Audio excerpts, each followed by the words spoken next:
पूरे देश में पतंजलि की तरफ से आर्थिक स्वाधीनता, आर्थिक स्वराज को लेकर के जो एक मुहिम चलाई जा रही है कि विदेशी कंपनियों की आर्थिक लूट और गुलामी से देश को मुक्ति मिले।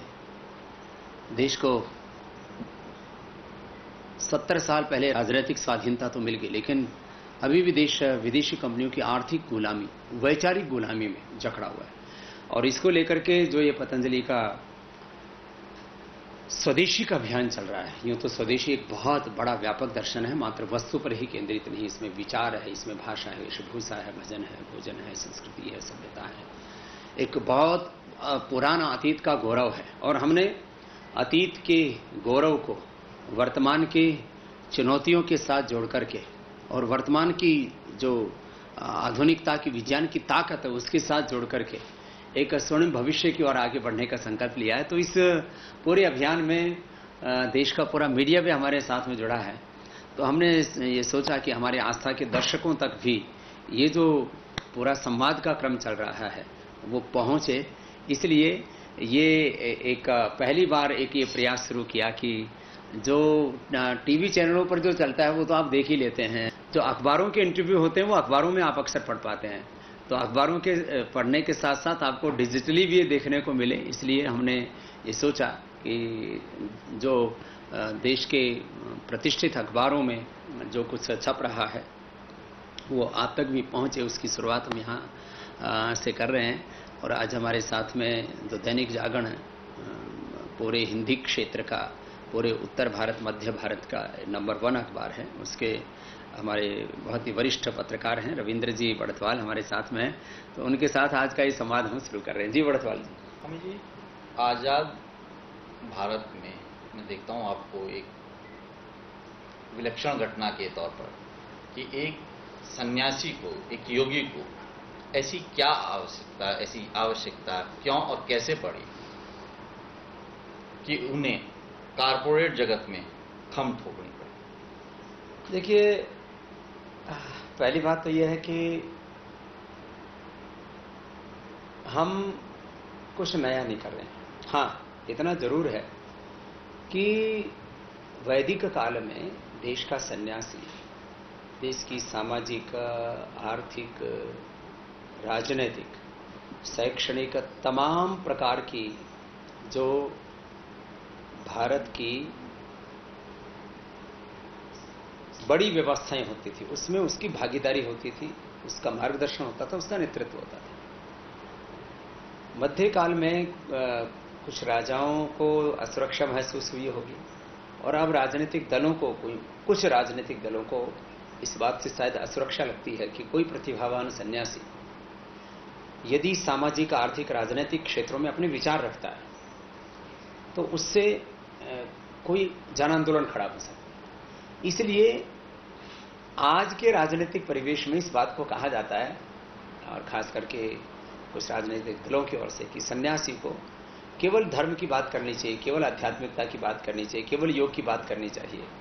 उनका कोई आर्थिक सरोकार नहीं होना चाहिए, राजनीतिक, सामाजिक सरोकार नहीं होना चाहिए। ये वैचारिक रूप से गलत बात है। हम राजनीतिक अनावश्यक हस्तक्षेप नहीं करते, हम एक राजनीतिक विचार रखते हैं और हर व्यक्ति को विचारवान होना चाहिए। और जिसके पास कोई विचार नहीं है, जिसके पास कोई विचारधारा नहीं है, जिसके पास कोई सिद्धांत नहीं है, वो सन्यासी कैसे होगा? इसलिए हम कोई हस्तक्षेप तो नहीं करते, लेकिन हम एक अपना विचार रखते हैं और उस जो हमारा सामाजिक, आर्थिक, राजनीतिक और वैश्विक विचार, विश्व के भी तमाम बड़े प्रश्न हैं, वो हम दुनिया के सामने रखते हैं। और इसीलिए हमने ये स्वदेशी का भी कार्य शुरू किया, जिससे कि इस कार्य को जो अलग अलग प्रकार के जो हमारे अभियान हैं उसको शक्ति मिले।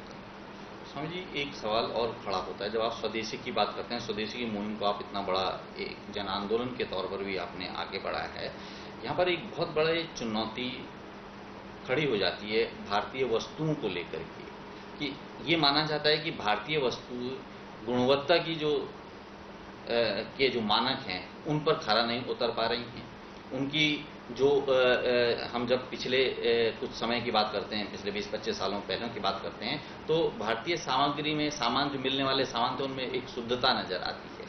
लेकिन आज ये शुद्धता मिलावट का रूप ले चुकी है, स्वास्थ्य के प्रति खतरा भी बन गई है। तो ये जो चुनौती है, और जब आप स्वदेशी की बात करते हैं, जब आप ये भारतीय वस्तुओं के प्रचार प्रसार की बात करते हैं, तो वहां पर ये जो चुनौती है, गुणवत्ता के जो सवाल हैं, ये जो खड़े होते हैं, इनका मुकाबला आप कैसे?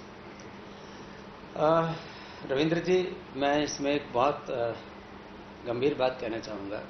पहली बात तो ये है कि मैंने अपनी आंखों से 30-35 साल पहले ये देखा है कि हिंदुस्तान में लोगों का परस्पर इतना भरोसा था, लोगों में इतनी सात्विकता और पवित्रता थी कि कोई दूध में, घी में, तेल में, खाने पीने की चीज़ों में मिलावट करना महापाप समझता था।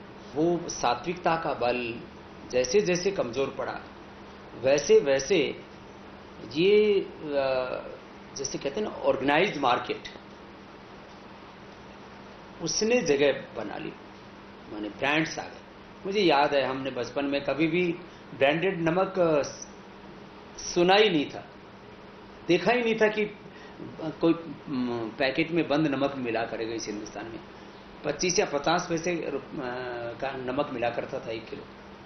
जो घुमंतु जाति वाले लोग होते हैं वो गधों पर या फिर कुछ लोग अपने कंधों पर नमक लाया करते थे और गांव में बेच के चले जाते थे। लोग उसी को पीस करके और साग सब्जियों में डाल दिया करते थे, चाहे वो आटा है, चाहे नमक है, चाहे दालें हैं, चाहे घी है या तेल है। ये डब्बा बंद मिला करेगा और ऑर्गेनाइज सेक्टर में इतना बड़ा फूड का मार्केट, यद्यपि अभी भी जो है पूरा का पूरा जो है ब्रांड्स की गिरफ्त में नहीं है मार्केट। ये तो करीब 2 लाख करोड़ रुपए का तो तेल का मार्केट है, करीब 5 लाख करोड़ रुपए का डेयरी का मार्केट है, करीब ऐसे ही 5 लाख करोड़ रुपए का खाने पीने की चीजें, दाल नमक आदि का मार्केट है। लेकिन वो अभी पूरा का पूरा ऑर्गेनाइज सेक्टर में नहीं है, नहीं तो जो है ये देश के लिए शुभ भी नहीं मानता। लेकिन उस पतन से ये जो ब्रांडेड मार्केट है, इसको अवकाश मिला, उसको आधार मिला और उसमें विदेशी कंपनियों ने एकाधिकार कर लिया उसके और किस आधार पर किया कि हम क्वालिटी वाली चीज देते हैं। तुम क्वालिटी में कौन सी ऐसी चीज है कि आटे में आप क्या क्वालिटी दे? आटा आटा होता है, आप उसके अंदर क्वालिटी का इनपुट कहां कर रहे हैं? टेक्नोलॉजी का इनपुट उसमें कहां है? नमक नमक है, दाल दाल है, चावल चावल है, तेल तेल है, घी घी है। तो उसमें वैल्यू एडिशन वाली तो कोई बात ही नहीं। और वापस जो भारतीयता का विचार था वो वापस अब लौट रहा है। पतंजलि के साथ ये सबसे बड़ी घटना हुई कि जो कंपनियां 100 साल पुरानी थी दुनिया की और जिनका हजारों लाखों करोड़ का साम्राज्य था, पतंजलि ने उनको पटकनी दी कि आज जो है नेस्ले कंपनी घी बेच रही थी और तमाम एमएनसीज बहुत सी फूड बेच रही थी, कोई आटा, कोई नमक, कोई जो है केचप, कोई और तमाम तरह की चीजें। अब माने पतंजलि के ऊपर लोगों का इतना भरोसा आ गया, वही परंपरा की बात आ गई कि एक तो पतंजलि के ऊपर हजारों के जो नोटिस आए, सैकड़ों केसेज हुए, तो लोगों का भरोसा इससे भी बढ़ा कि भाई आज तक कहीं पर भी कोई भी सरकारी इतनी बड़ी बड़ी एजेंसियां थी, सीबीआई से लेकर के और sale tax, income tax, ED, क्या था जो है हमारे पीछे नहीं लगाए गए। तो उन सब चुनौतियों को हमने ताकत बनाया और क्वालिटी कंट्रोल के लिए आज हमारे पास में 200 साइंटिस्ट हैं, 200 साइंटिस्ट हैं सीनियर। और हिंदुस्तान की सरकारी और गैर सरकारी क्षेत्र की यदि 4-5 बड़ी कोई लैब बोलें या रिसर्च इंस्टीट्यूट्स बोलें तो उनमें से एक पतंजलि का है। पतंजलि रिसर्च इंस्टीट्यूट आपको यहाँ फेज 1 और 2 के बीच में ही जो है करीब 250 करोड़ रुपए से ज्यादा की लागत लगा के उसको बनाया और हर साल करीब 250 से 500 करोड़ रुपए का उसका बजट है रिसर्च का। माने करीब 1 लाख लोगों को जो हमने प्रोडक्शन से लेकर के और जो है उसके मैन्युफैक्चरिंग से लेकर के सेल तक, पूरी सप्लाई चेन तक, अलग अलग तरह से आउटलेट्स तक जो सर्विस जो में लगे हुए लोग हैं, करीब 1 लाख लोगों को प्रत्यक्ष तौर पर, करीब 1 करोड़ लोगों को अप्रत्यक्ष तौर पर डायरेक्ट इनडायरेक्ट हमें जो रोजगार दिया वो एक अलग प्रश्न है। माने ये जो करीब 200 लोग हैं, और मैंने कहा इसमें करीब हमारी दो तो बड़ी लैब है हमारी रिसर्च, एक तो रिसर्च इंस्टीट्यूट, एक दूसरा हमारा Patanjali food and herbal park की एक सेंट्रल लैब हमारी, बाकी हर एक डिपार्टमेंट में अलग अलग लैब है, करीब 10 हमारी लैब होंगी। तो क्वालिटी कंट्रोल में वर्ल्ड की किसी भी कंपनी से पतंजलि 19 नहीं 21 हो। जी जी, तो इसी में मैं ये जानना चाहूँगा, आपने देखा होगा कि कुछ जो कंपनीज हैं उसमें भारतीय कंपनियां भी उसमें शामिल हैं, वो कहीं ना कहीं आपके इस मुहिम से चिंतित भी हैं, तो वो एक आरोप भी आप पर लगाती हैं। वो ये कहती हैं कि आप जो है आस्था को बेच रहे हैं, गुणवत्ता को नहीं। तो आपको क्या लगता है कि अच्छा ये बताओ, ये तो आरोप लगाने वाले लोग हैं रविंद्र जी। मैंने पहली बात तो एक दो लोगों ने, जिन्होंने एक आदमी ने बात कही, तो मैंने उनसे कहा, वो एक स्वदेशी कंपनी के ही थे, दरअसल उनकी कंपनी की हालत भी ठीक नहीं चल रही। तो क्या होता है, आदमी फ्रस्ट्रेशन में कुछ भी बोल देता है। तो मैंने उनको कहा, भाई जो है जो स्वदेशी कंपनियां हैं, हम तो चाहते हैं कि इनका एक बड़ा संगठन बने, जो है आप आपस में हम क्यों लड़े भैया, हमारी लड़ाई आपसे है ही नहीं। हमारे पास में, मैंने कहा 200 से ज्यादा तो साइंटिस्ट है, और कितने हजारों स्क्वायर फीट का बना हुआ इंफ्रास्ट्रक्चर है, करोड़ों रुपए की इक्विपमेंट्स हैं, शायद 200 करोड़ रुपए से ज्यादा के तो इक्विपमेंट होंगे हमारे पास में। तो बात देखो, हम आस्था को तो बेचते ही नहीं, हम आस्था का दोहन करने वाले नहीं, हम तो आस्था को एक बहुत बड़ी शक्ति के रूप में मानते हैं। हम तो आस्था को जो है कहते हैं, वैसे तो आस्था चैनल भी है हमारा, आस्था जीवन का आधार मानते हैं। हमने आस्था के साथ कभी खिलवाड़ नहीं किया, हमने आस्था का दोहन नहीं किया, हमने आस्था को बेचा नहीं, आस्था को बढ़ाया है। और उसके साथ में हाँ, हम आधुनिकता और आध्यात्मिकता, एंसेंट नॉलेज और जो मॉडर्न नॉलेज है, साइंस है, टेक्नोलॉजी है, स्किल है, न्यू वर्ल्ड के साथ कनेक्टिविटी है, दोनों को साथ साथ होना है। इसलिए हमारे बारे में आरोप तो हजारों लगा सकता है कोई, और आरोप लगाने में अच्छा रहता है। आरोप लगाने से हमको उत्तर देने का, सफाई देने का, अपनी बात कहने का, जो है सच्चाई को सामने रखने का अवसर मिलता है। इसलिए कोई भी हम पर आरोप लगाता है, हमको जरा सा भी कष्ट नहीं होता। कुछ लोग कहते हैं, बाबा जी आप इन चीजों में अपने आप को कैसे बैलेंस करते हैं, जब आप सही काम कर रहे हैं और आपके ऊपर लोग गलत गलत बातें करते हैं, तब आपको कैसा लगता है? मैंने कहा, हमें बहुत अच्छा लगता है। क्यों? पहली बात तो अपनी परीक्षा होती है कि हम कितने पानी में। हाँ, ये अलग बात होती है कि अलग अलग तरह से, कई बार पूछने वाला अग्रेसिवली पूछता है तो मैं अग्रेसिवली उत्तर भी देता हूं। वो तो जैसे को तैसा, मीन्स गलत तो नहीं करना, लेकिन कुछ कई बार पूछने वाले बहुत अग्रेसिवली पूछते हैं तो हम अग्रेसिवली उत्तर भी देते हैं। लेकिन इतनी बात जरूर है, कोई भी हमसे प्रश्न पूछता है तो हम उसको बहुत गंभीरता से जवाब देते हैं, और उससे हमारे कार्य के प्रति, हमारे लक्ष्य ध्येय के प्रति लोगों का विश्वास बढ़ जाता है। आज पतंजलि जो है व्यापारिक और औद्योगिक क्षेत्र में एक बहुत बड़ा नाम बन चुका है, तो इसका जो टर्नओवर है, आप क्या समझते हैं कि इस टर्नओवर, इसका जो लक्ष्य है, इसको आप कैसे बढ़ाने की? देखिए, वैसे तो मतलब एक सिद्धांत की दृष्टि से देखा जाए, देखिए हम तो सिद्धांत को लेकर के काम करते हैं। विदेशी कंपनियों का, रविंद्र जी, ना तो कोई सिद्धांत है, ना कोई आइडियोलॉजी है, ना कोई प्रिंसिपल्स हैं, ना इनका कोई देश है। माने ये तो सारी दुनिया को एक तरह से लूटने के लिए मानव बने। इनसे पूछो किस देश की भलाई के लिए काम कर रहे हैं, शायद जिस देश की कंपनी है उस देश की भलाई के लिए भी काम नहीं करती। इसलिए ना इनका कोई देश है, ना इनका कोई बेस है। बेस इसलिए नहीं, अब कोई कंपनी देखो, आप यूनिलीवर देखो, कोलगेट देखो, चाहे आप जो है नेस्ले देखो, आप कोका कोला, पेप्सी देखो, जितने भी विदेशी कंपनियां हैं, इन कंपनियों का आपको कोई चरित्रवान व्यक्ति इनके पीछे आपको नहीं दिखेगा, एक बात। दूसरा, इनके पीछे कोई आपको विचारधारा, कोई सिद्धांत नहीं दिखेगा। तीसरी बात, इनके सामने कोई राष्ट्र हित का, जनहित का, समाज हित का या विश्व के हित का, माने चलो ये कहते हैं हम तो वैश्विक कंपनियां हैं, तो विश्व हित का तो कोई मुद्दा हो इनके सामने।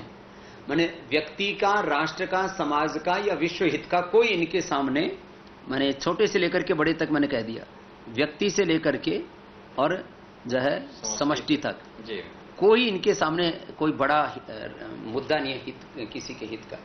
और इनके कहीं सामाजिक सरोकार भी नहीं दिखते। लीपापोती करते हैं CSR फंड के नाम पर। मैं तो कहता हूं हमने डिक्लेयर किया कि पतंजलि का 100% प्रॉफिट चैरिटी के लिए होगा। श्रद्धेय आचार्य श्री यद्यपि पतंजलि आयुर्वेद में 97% के शेयर होल्डर हैं, लेकिन वो लीगल रिक्वायरमेंट है इसलिए वो शेयर होल्डर हैं। आचार्य जी ने डिक्लेयर किया कि मैं कोई डिविडेंड नहीं लूंगा, जो भी पतंजलि का प्रॉफिट होगा वो 100% चैरिटी के लिए होगा। हमारे करीब 5 ट्रस्ट हैं।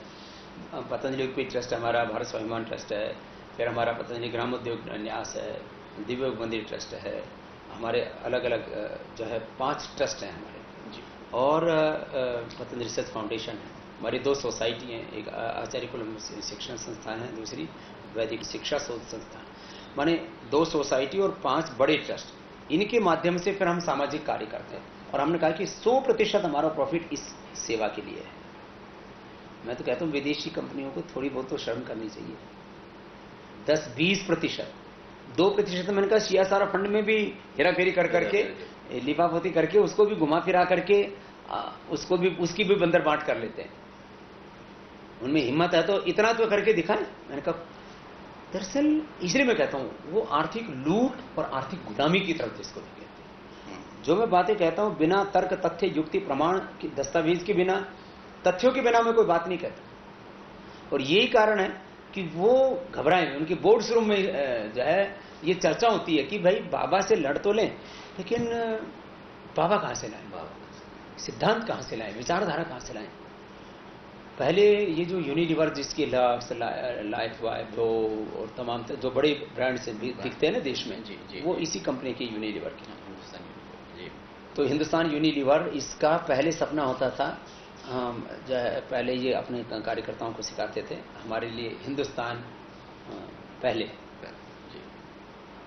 हिंदुस्तान का हित पहले, ऐसा बोलते थे, करते कुछ नहीं थे, लेकिन ट्रेनिंग देते थे तो बोलते थे जो है हिंदुस्तान का हित पहले भैया, देश के बारे में सोचो। ऐसा एक इमोशन को इन्होंने कैच किया है, इमोशनल ब्लैकमेलिंग की एक तरह से।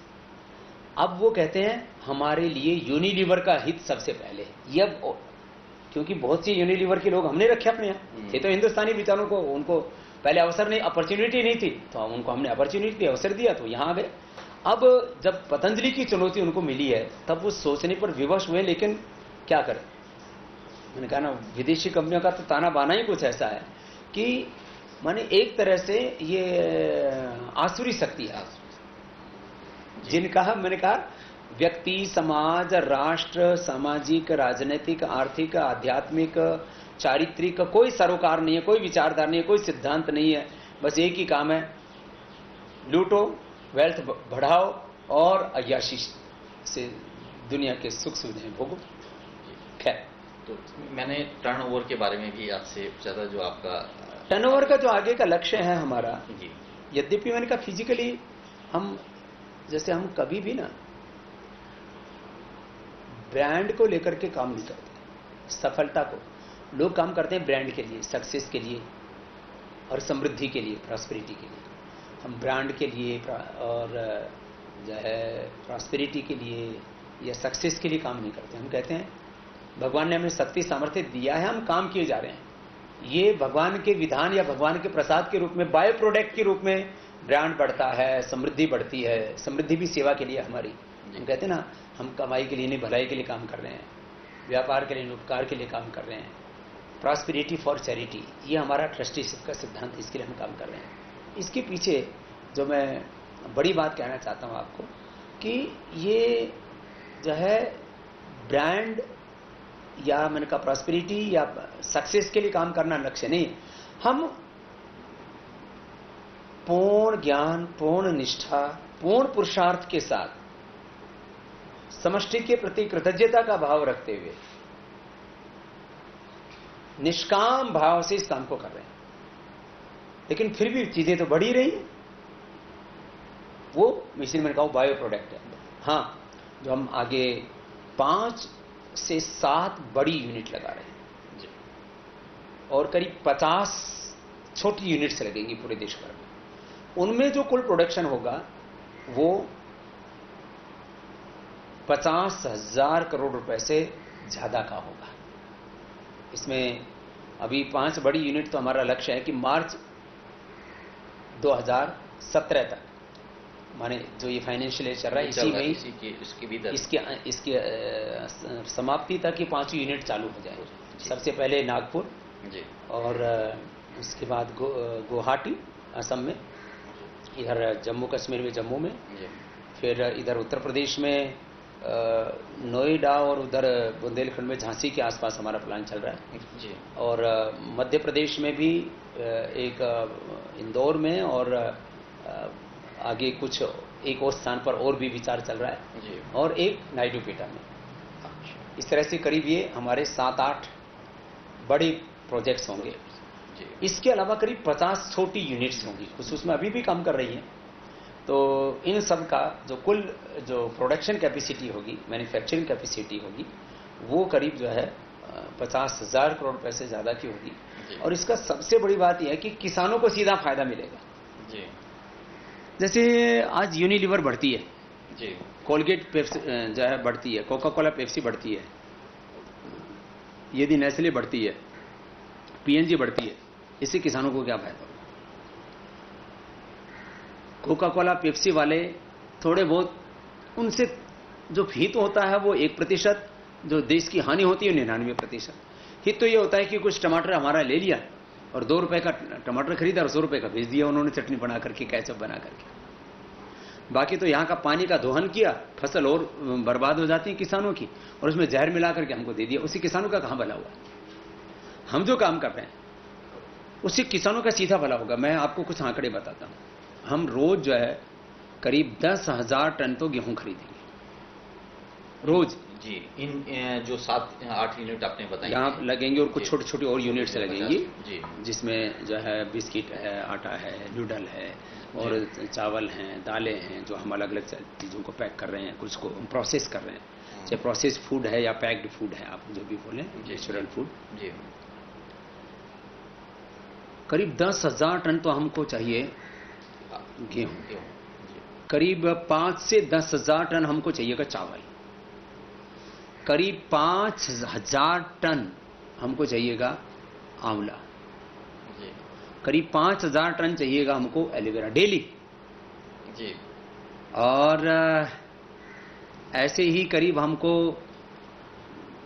1,000 टन से ज्यादा हमको चाहिएंगे दालें जी, ऐसे ही करीब हमको रोज 1,000 टन से ज्यादा चाहिएगा हमको, 1 से 2,000 टन हमको तेल, और ऐसे ही हमको करीब 500 टन चाहिएगा हमको शहद जी, 200 टन से ज्यादा की तो इसी समय डिमांड है, 500 टन शहद। तो मधुमक्खी पालन का उद्योग बहुत बढ़ेगा, ये एक उद्योग है, लोग मधुमक्खियों के छत्ते लगा लेते हैं, किसानों को एक्स्ट्रा आमदनी होगी, इतनी ज्यादा हमें आवश्यकता होगी जी, और इसका सीधा फायदा किसको होगा? किसानों को।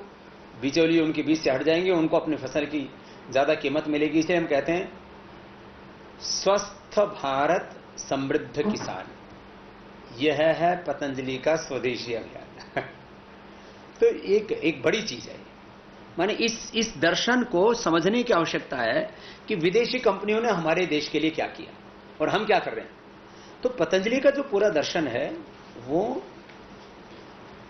स्थायी और समग्र विकास, माने सस्टेनेबल एंड इंक्लूसिव, और स्थायी और समग्र के साथ वो सात्विक विकास, विकेंद्रित विकास, ग्रामोन्मुखी विकास, गांव, गरीब, मजदूर, किसान जिसके साथ जुड़ा है, जिसके साथ राष्ट्र सेवा जुड़ी है, गो सेवा जुड़ी है। हम कहते हैं गो सेवा, गाय की सेवा कैसे होगी? खाली नारेबाजी से, गो माता की जय, भारत माता की जय, खाली इसी जय हम जय बोलते हैं। मैं भी बहुत वेग से जय बुलवाता हूं, भारत माता की जय, गो माता की जय, लेकिन काम भी करते हैं भारत माता के विजयी होने का। तो हम कहते हैं योग व्रती बनो, स्वदेशी व्रती बनो, गो व्रती बनो। अब संकल्प लो कि मैं गाय का ही दूध पीऊंगा, गाय का ही घी खाऊंगा। मैंने संकल्प लिया हुआ है, मैं तीनों व्रतों का पालन करता हूं, मैं एक दिन भी योग नहीं छोड़ता, मैं योग व्रती हूं, मैं स्वदेशी व्रती हूं। कोई भी विदेशी माने फोन से लेकर के, घड़ी से लेकर के गाड़ी तक, कोई भी, ये फोन भी स्वदेशी कंपनी का है। मीन्स मेरा पेन भी आपको विदेशी नहीं मिलेगा, 2 रुपए से लेकर के 5 रुपए तक का मैं पेन का इस्तेमाल करता हूं। मैं योग व्रती हूं, मैं स्वदेशी व्रती हूं, मैं गो व्रती हूं। पोछा लगाना है तो गोनाइल से लगेगा, गोमूत्र उसमें होता है करीब 20%, बाकी जड़ी बूटियों के औषधीय तेल होते हैं। गाय के गोबर के कंडों से बनी हुई राख का जो बना हुआ बर्तन बार है, उसकी रोज की 1000 टन की डिमांड है, 1000 टन डेली की बर्तन बार की। गोनाइल की अभी जो है करीब 1 लाख लीटर तो अभी डिमांड है, मुझे लगता है आगे 4-5 लाख 10 लाख डिमांड हो जाएगी, गाय बच जाएगी उससे। मैं कहता हूं गोनाइल अपनाइए, गोमाता को कत्ल खानों में जाने से बचाइए। गोरक्षा कैसे होगी? ऐसे तो होगी भैया, आप गाय के जो प्रोडक्ट्स हैं उनको वैल्यू देंगे तो गाय को वैल्यू मिलेगी। तो बाजार पर आधारित है सारा संसार। आपने एक तरीके से जो गौ रक्षा की जो एक मुहिम थी और उस पर जो था उसका भी आपने एक जवाब दे दिया है कि गौ रक्षा को लेकर के जो तमाम तरह के। अब जैसे पिछले दिनों 2 बातें बड़ी शर्मनाक हुई। एक तो ये हुआ कि एक मंत्री ने कह दिया कि बीफ खाने से मेडल आते हैं, तो हमने, क्योंकि मैंने कहा विवाद बढ़ जाएगा अनावश्यक रूप से, जो है फिर लोग अलग अलग तरह से चीजों का अनुमान लगाने लगते हैं कि बाबा जी जो है तो सरकार के मंत्री के खिलाफ बोले। हम मंत्री के खिलाफ नहीं बोल रहे, मैंने हल्का सा एक ट्वीट किया और वो पूरे देश में छा गया। हमने कहा गोमांस खाने से मेडल नहीं आएंगे, चैंपियन नहीं बनेंगे। मैंने कहा गाय का शुद्ध देसी घी खाइए और चैंपियन बनने की ताकत पाइए। हमने तो विज्ञापन चला रखा है, इसका कैंपेन चला रखा है। भगवान राम से बड़ा कोई चैंपियन होगा क्या? अर्जुन से बड़ा, भीम से बड़ा कोई योद्धा होगा क्या? क्या गोमांस खाते थे? ये गाय का घी दूध खाया पिया करते थे।